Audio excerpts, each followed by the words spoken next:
I will go. I will go. I will go. And then go! Mandalorian's third season has been chaotic. Most of this installment in the Mandalorian saga gives us the impression of someone attempting to push an overly obese pig through a narrow doggy door. However, episode 7 feels like the moment when the pig manages to push a piece of its shoulder through that door. It's a step in the right direction, but the bulk of the pig's body is still outside. Let me explain why this episode succeeded as a standalone despite feeling like it was written by completely different people when compared to the rest of the show. In fact, this episode seemed to bear more resemblance to Jon Favreau's style than the majority of this entire season. However, for many viewers, it may be a little too late as they've already lost interest in the show. For those of you who haven't seen my previous videos, I encourage you to take a look as I delve into each episode and share my thoughts on what I enjoyed. I really do try to be candid in expressing my opinions and provide detailed explanations of what worked and of what didn't. This way you can get a true sense of my unfiltered perspective on the subject matter. So, after watching this episode and reflecting on the previous one, it's clear that a significant amount of material could have been edited out. It seems as though the rough draft of the season was left largely intact, resulting in an overly bloated and lower quality final product, which is Mandalorian Season 3. In terms of pacing, structure, and character portrayal, this episode outshines all the others I've seen so far. Now into why.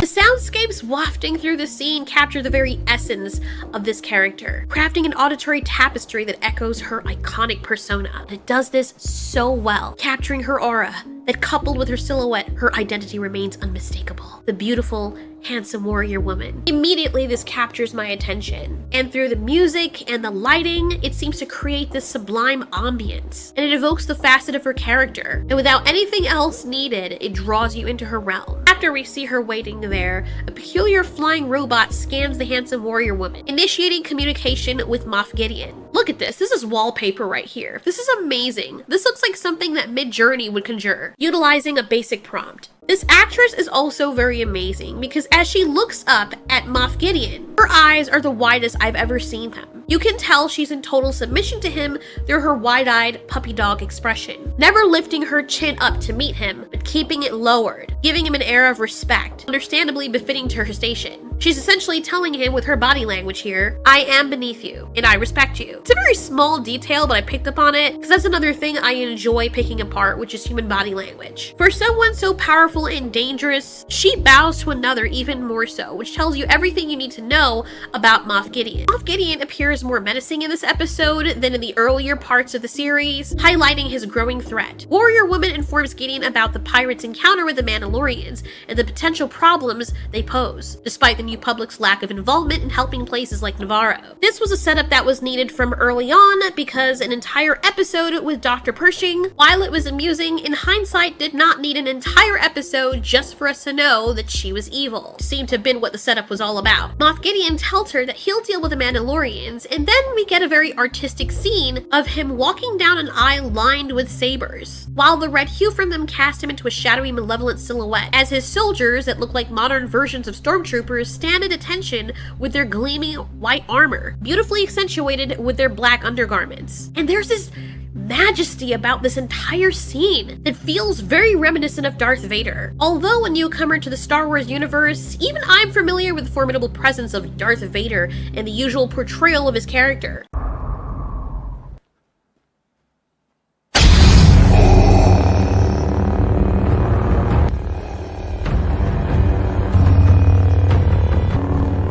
Still, I don't know why he breathes like that. I do, however, know the massive spoiler about who he is. I regrettably inform you that while my cousin was trying to introduce me to Star Wars a long time ago, I fell asleep for the majority of it and woke up with the major spoiler handed to me. You know what I mean? But anyway, also, and this is in regards to the fact that I always thought the stormtroopers Star Wars looked absolutely ridiculous. These, what I believe are modern versions of stormtroopers, appear even more imposing than usual. Maybe it's due to the redesign of their armor, which lends an air of impeccable elegance to their martial presence. See how they stand at attention there, as though waiting for orders, completely at Moff Gideon's service.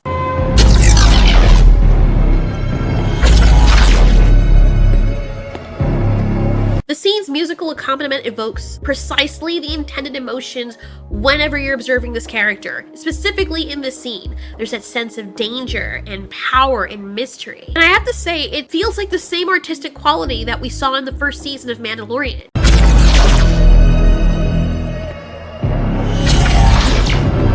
Moff Gideon informs his peers about the threat of the Mandalorians. And there are some references here that seem to go over my head, such as the mention of the clones, which is something they need to work on given that many people who are tuning into this have no prior knowledge of Star Wars or the Clone Wars, and so it's completely lost on people like me. Project Necromancer is a place for that. The creation of clones is your obsession, not mine.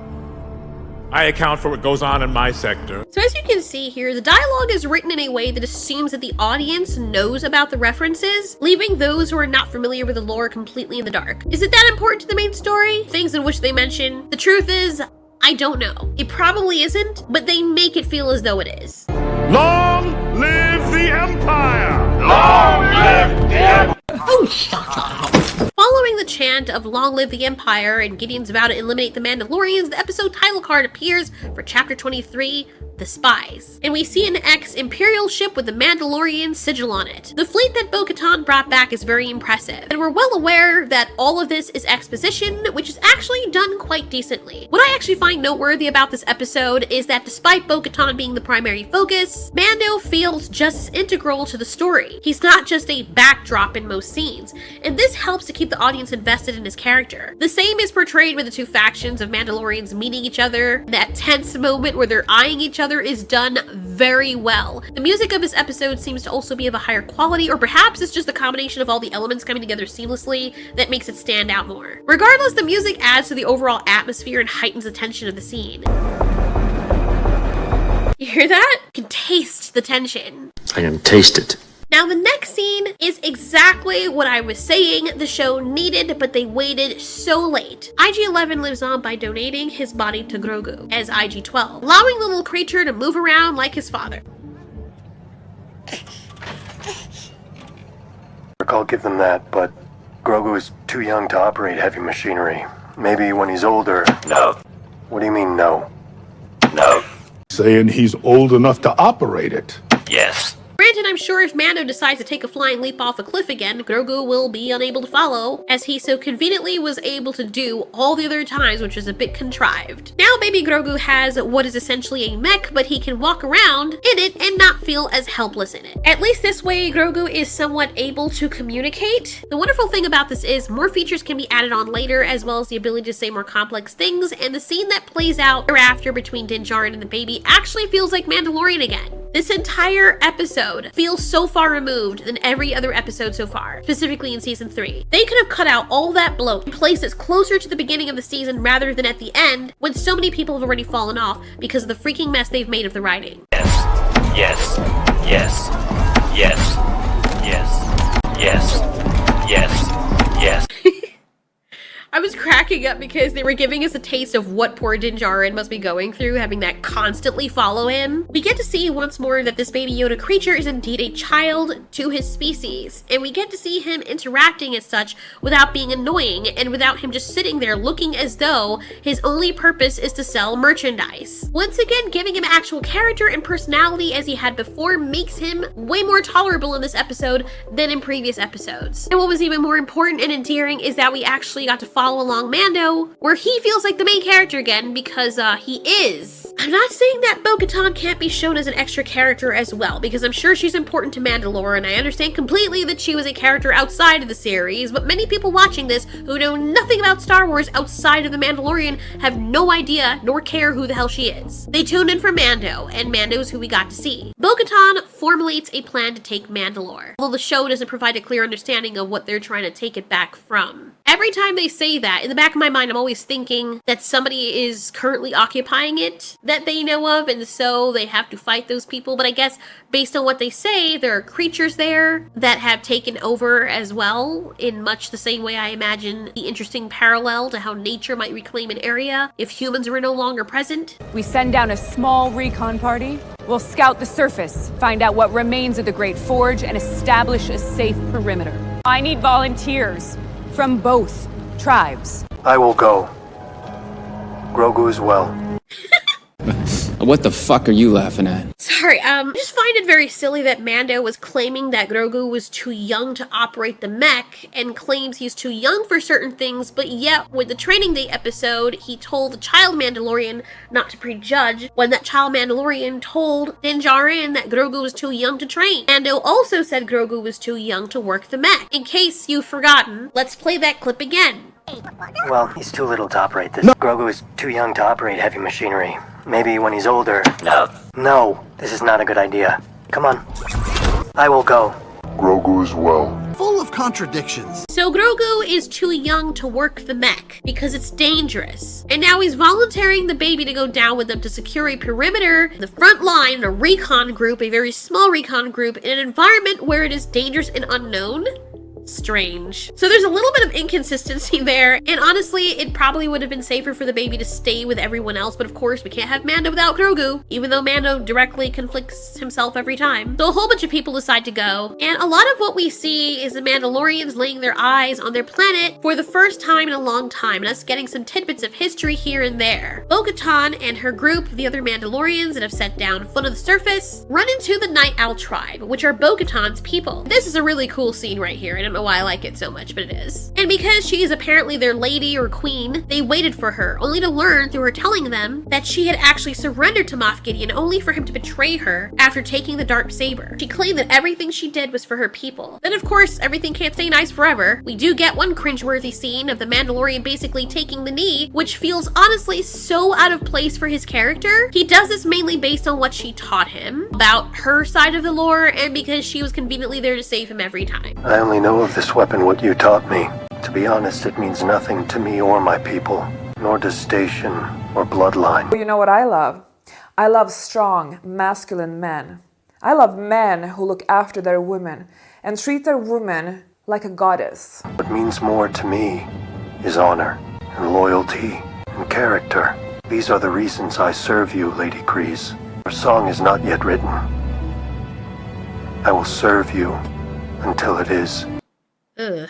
Okay. What the fuck? Like, there were so many other Mandalorians that were just as honorable, even more so than she was. But he never served them. Where did that all come from? I know they've been like traveling alongside each other for a while, but unless his dick is needing to get wet for a while, there is no other logical reason why he'd be behaving like this. It just seemed as though they wrote it in just for him to bend the knee to her, and the reason why it feels so out of place is because, for me personally, it feels as though it just came out of nowhere. And also because of how they wrote her character into the show. He didn't have to tell us he served her, or he was gonna bend the knee in servitude, because he's been doing it the entire season. Clearly. Till it is. Oh my god, I got you now, bitch. See me smirkity smirk? My face is constantly stuck like this. We get an interesting fight scene between the two alpha Mandalorians from each faction, and we knew this was going to happen. And everyone lets them fight it out because nobody can step in. The tension between the two factions is delicate, and it's really good to see that tension portrayed in the show. The tension is eventually broken when Grogu uses his mech to come between them and separate them from fighting. No.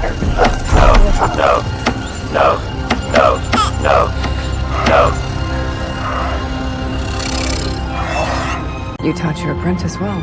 You didn't learn that from me. In scene 5, we get a momentary appearance of a kaiju, which destroys their ship and forces them to continue on foot.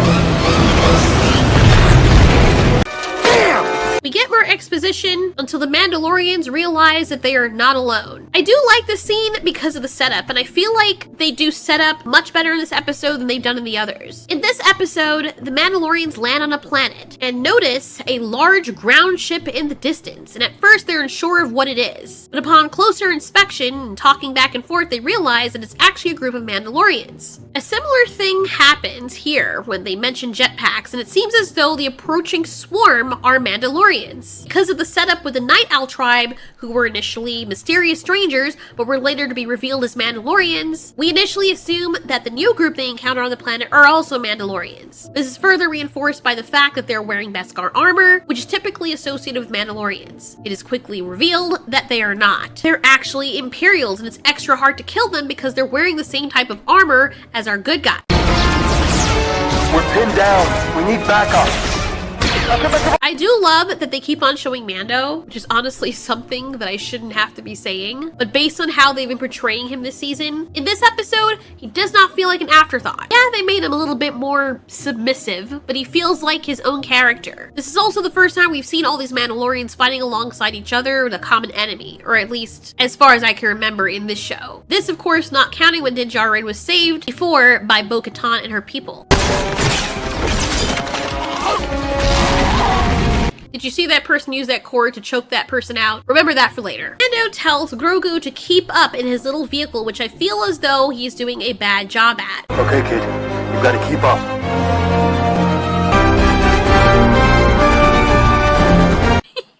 Look how far back behind the baby is in that thing. He's barely moving. It's worse than when he was in his pod.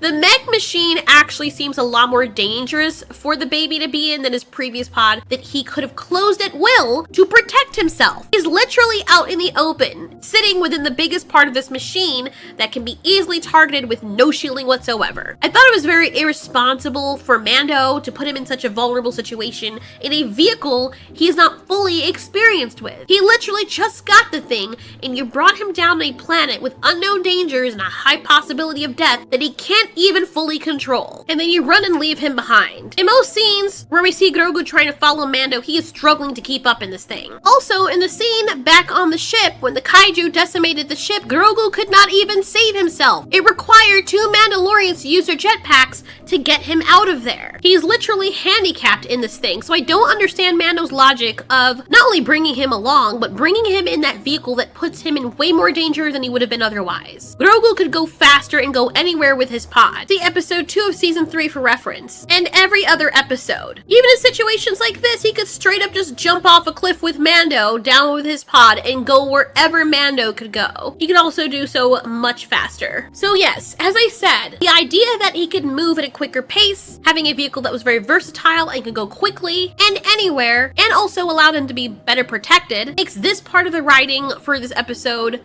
make no sense. Like I said, although I enjoyed this episode, there were a lot of contrivances for the sake of the plot. And as I've also said, the Mandalorians are freaking stupid. They see the Imperials falling back and they chase them without any regard for where they're going or where the Imperials are heading. Do they not have military training or reasoning power? The Mandalorian group does not have the advantage. It's clear that whatever these things are already here, so they probably know the area better than the Mandalorians or know more about the environment. Yet the Mandalorians decide to chase them blind into what is so obviously a trap. The moment I saw these things retreating as quickly as they were in the manner in which they were, I immediately understood that they were being guided to a specific location. Surprisingly, nobody else seemed to connect the dots, despite their extensive combat experience. And mind you, I'm not a soldier. You might assume that my perspective comes from being a viewer familiar with movies and TV tropes, but that is not the case. This behavior is observable in the animal kingdom and among humans. Similar to this video, if someone or something retreats while repeatedly turning back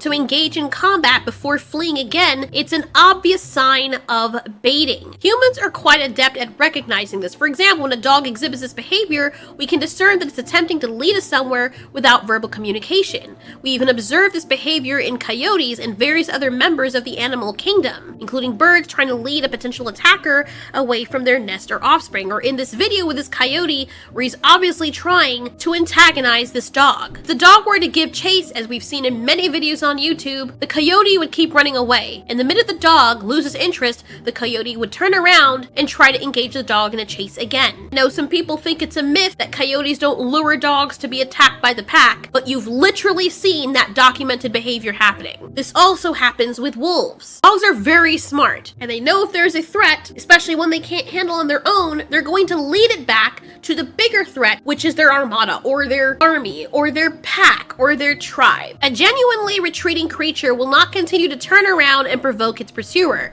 I must emphasize that these Mandalorians are supposed to possess significant combat and strategic expertise. So you mean to tell me, amongst all these individuals, no one picked up on this?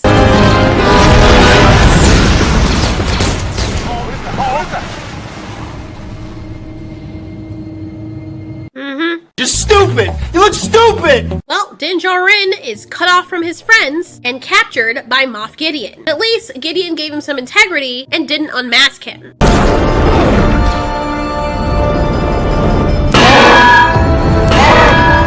I probably would have done it, but they do disarm him. Notice bo-katan getting upset because she can't get to Mando. I want you to notice that. Anyway, Moff Gideon clarified that he's incorporating the best aspects of several races from the Star Wars universe. The cloners and the Jedi. References that people just being introduced to Star Wars will not get whatsoever. And the armor alloy of the Mandalorians. So he's basically the Borg. Now, I did love this episode, but good grief did the ending of it fall apart. Bo-katan was visibly distraught, unable to assist Mando as I just showed and brought attention to.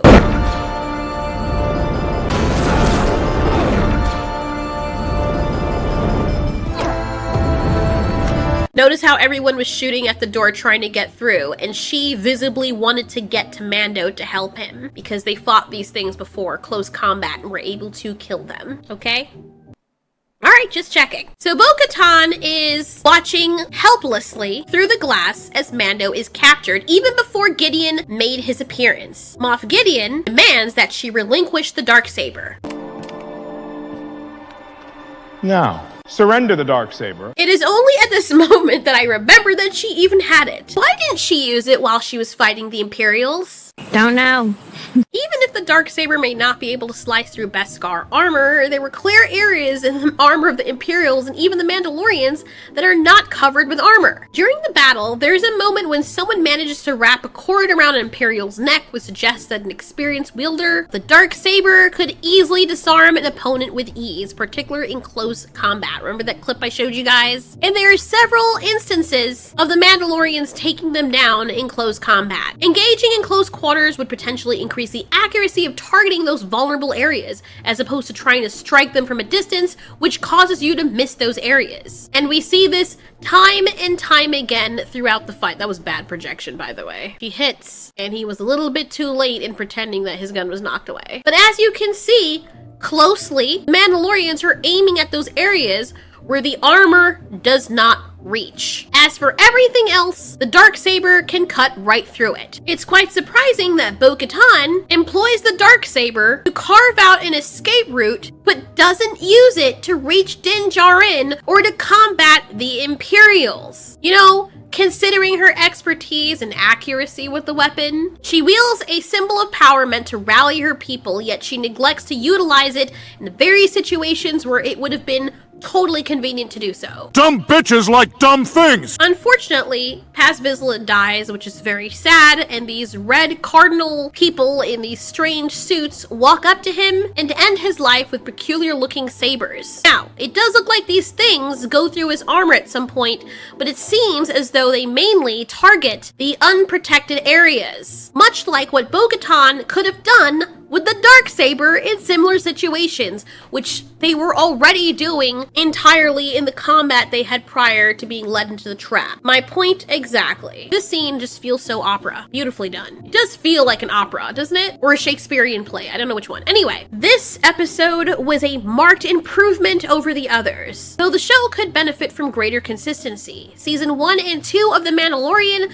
could have functioned as a standalone series, and if they had created a third separate entity, which could have been essentially been the new show called Book of Bo-Katan featuring the Mandalorians, it might have been perfect. While some writing adjustments would have still been necessary, audiences would likely be more receptive as they would know what to expect. It's not like they wouldn't have to make it not directly tie in with the Mandalorian. You have the Mandalorian, which is his story, and then it continues with the Book of Bo-Katan. You're already doing all these different spin-offs and interconnected projects. So what would have been the issue in doing that? I genuinely enjoyed this episode as it was beautifully rendered and quite artistic. Structure was mostly well executed, and for the first time watching the season of The Mandalorian, I found myself fully engaged in the story. I even lay on my stomach, feet wiggling in the air behind me, chin resting in my hands, and my eyes wide open as I eagerly watched the events unfold. Many of us are quite reasonable in our assessments. If we like something, we'll be honest about it, and if we don't, we'll candidly explain why. Is this episode enough to redeem the entire show? I don't know. The bulk of the season's episodes feel disjointed, particularly when considering the filler content in the majority of the last episode. I believe creators need to relearn the art of captivating their audience and maintaining consistency. This episode seemed like the work of an entirely different writing team and director. Anyway, that's my honest opinion. Thanks so much for watching. This has been Ultiori. You ask, we answer.